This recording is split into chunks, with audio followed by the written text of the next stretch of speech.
suis Marie-Ange et effectivement j'ai cette activité. Cette activité comporte simplement un accueil des familles en attente de parloir. Qu'est-ce que l'accueil famille? Bien, l'accueil famille, c'est un lieu pour que les familles se posent en attendant le parloir. Quelle est l'organisation de l'accueil famille? Eh bien, nous sommes des bénévoles qui nous relayons par demi-journée, le lundi, mardi, mercredi et vendredi, jour de parloir. Le jeudi, il n'y a pas de parloir, ni le week-end.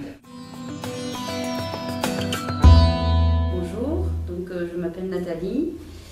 J'ai commencé à travailler avec la Croix-Rouge comme bénévole au mois de septembre de cette année, enfin de l'année passée, en 2012. Voilà, donc je suis arrivée de l'étranger. Voilà, et je suis chargée de la vestiboutique. Nous avons quelques questions à vous poser. Oui. Qu'est-ce que la vestiboutique? Il s'agit en fait d'un dépôt de vêtements avec une sorte de braderie en fait de vêtements pour hommes, pour femmes et pour enfants et bébés. Quelle est son organisation? Donc on est ouvert 2 fois par semaine pour l'instant, le lundi et le jeudi, l'après-midi, de 14h30 à 17h environ. Il est prévu qu'on ouvre un peu plus par la suite. Quels sont les objectifs? Les objectifs, c'est ceux d'une braderie de vêtements, de stock de vêtements. C'est l'idée de vendre à des prix très très bas et raisonnables, des vêtements d'assez bonne qualité. Voilà, donc essayer de faire se constituer une clientèle un peu fidèle. Quel est le nombre de personnes accueillies? Alors, on va dire une bonne trentaine par semaine, 30-40. Est-ce que les dons de vêtements sont importants? Non, pas assez. On souhaiterait avoir plus de vêtements, et notamment pour les enfants. Nous avons avec nous une bénévole de la Croix-Rouge qui intervient sur la Maraude. Nous allons la laisser se présenter. Bonjour, je m'appelle Jennifer Boutach et je suis bénévole à la Croix-Rouge depuis plus d'1 an. Pourquoi avez-vous choisi d'être bénévole? Donc j'ai choisi d'être bénévole parce que j'aime énormément le contact avec les gens et suite à un stage, ça m'a plu, donc j'ai décidé de m'investir en tant que bénévole. Qu'est-ce que la Maraude? Donc la maraude s'effectue à partir de 6h45 jusqu'à plus de 11h, donc c'est pas des horaires fixes. Donc c'est tous les soirs de l'année et ça permet d'aller au contact des SDF. Quels sont les objectifs? Les objectifs, c'est d'aller à la rencontre des SDF dans les rues, les écouter, passer un moment avec eux, créer du lien social surtout, et les regarder différemment des autres personnes qui ont beaucoup de préjugés sur les SDF. Comment fonctionne la Maraude? La maraude s'effectue par équipe de 3 personnes maximum chaque soir. Donc on a un parcours qu'on fait pratiquement tous les soirs. Il peut y avoir des urgences, donc on peut modifier au dernier moment. Et voilà.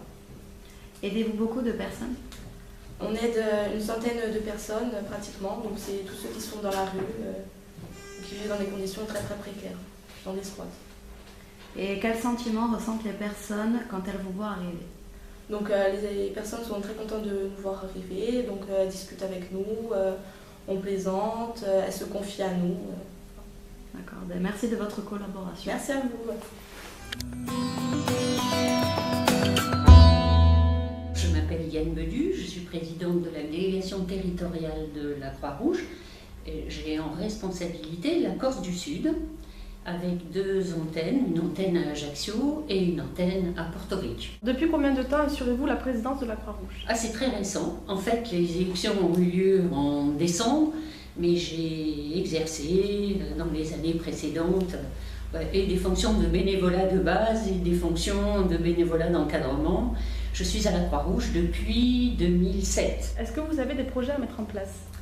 Alors des projets, il y en a toujours, je dirais en permanence. Notre souci, en fait, c'est de coller à la réalité des besoins du terrain. Alors on est obligé de s'adapter en permanence. C'est pas parce qu'une activité existe depuis des années qu'elle reste en l'état. Les besoins changent. le contexte change, donc il faut que la Croix-Rouge suive les changements que le territoire opère. Donc on est en perpétuel mouvement avec des projets nouveaux, la réadaptation de projets plus anciens. Alors dans l'optique des projets nouveaux, on a un qui, je vais presque dire que ça n'est plus un projet, qui était dans le secteur du secourisme. En fait, il y a très longtemps, on a fait très longtemps, pour nous c'est toujours très long, parce que le temps administratif colle difficilement avec le temps de la réalité du terrain, mais depuis quelques mois, presque 2 ans, nous avions fait une demande d'agrément du poste de secours. Donc on s'est mis en ordre de marche, on a acheté le matériel, on a formé les équipiers, et on a fait notre demande. Et on est enfin agréé, depuis début de l'année. Donc c'est pour ça que j'ai dit que c'était un projet qu'on a porté depuis très longtemps, mais qui aujourd'hui est une réalité. Voilà. Donc un poste de secours, en fait, c'est quelque chose qui manquait à la Croix-Rouge, parce que en matière de secourisme, on faisait des formations au premier secours. Donc la Croix-Rouge pourra intervenir dans des manifestations, des manifestations sportives, des concerts, enfin voilà. Et assurer, en fait, un poste de secours, ça assure le premier secours, l'urgence, et ça assure le lien entre l'urgence plus importante et le terrain en fonction de l'importance des événements et de ce qui se passe. Alors, la formation, elle a plusieurs aspects à la Croix-Rouge. Il y a déjà la formation au PS1 pour le grand public. Tout citoyen, toute personne qui a envie d'être formé aux gestes des premiers secours, et aujourd'hui c'est quand même quelque chose de très important d'être formé à ces gestes-là, donc peut faire appel à la Croix-Rouge. On organise à peu près une session de PSC1 tous les mois, et donc tout citoyen, tout grand public peut s'inscrire sur ces formations et se voir délivrer le PSC1. Combien y a-t-il de bénévoles à la délégation? Alors, dans la délégation d'Ajaccio, je dirais qu'on est entre 50 et 60 bénévoles. Et une trentaine sur la délégation de Porto Rico. Comment attirer plus de bénévoles au sein de la Croix-Rouge? Alors là, c'est un de nos grands soucis, parce que ce qui manque beaucoup, la Croix-Rouge a beaucoup d'activités, vous allez le mettre en évidence, puisque vous allez rencontrer chacun des responsables des activités, mais ce qui nous manque énormément, c'est le bénévole, parce qu'en fait, ce qui fait vivre à la Croix-Rouge, c'est le bénévole. Tout le monde est bénévole à la Croix-Rouge. Donc, comment accueillir les bénévoles? Votre projet va nous aider à sensibiliser de la bonne volonté, et bon, après, chacun se détermine en fonction du temps qu'il a à consacrer, en fonction de l'envie qu'il a de se mettre un peu, pendant un petit moment, au service des autres. Alors le bénévolat, c'est pas quelque chose qui peut être très contraignant, ça peut être quelques heures dans la semaine, ça peut être plus, ça peut être... C'est l'engagement de chacun à hauteur de ce qu'il peut donner pour se mettre au service des autres. D'accord, mais je vous remercie de votre collaboration. Je vous en prie. Et on attend beaucoup de cette journée. Et je voulais vous remercier personnellement d'avoir pris cette initiative.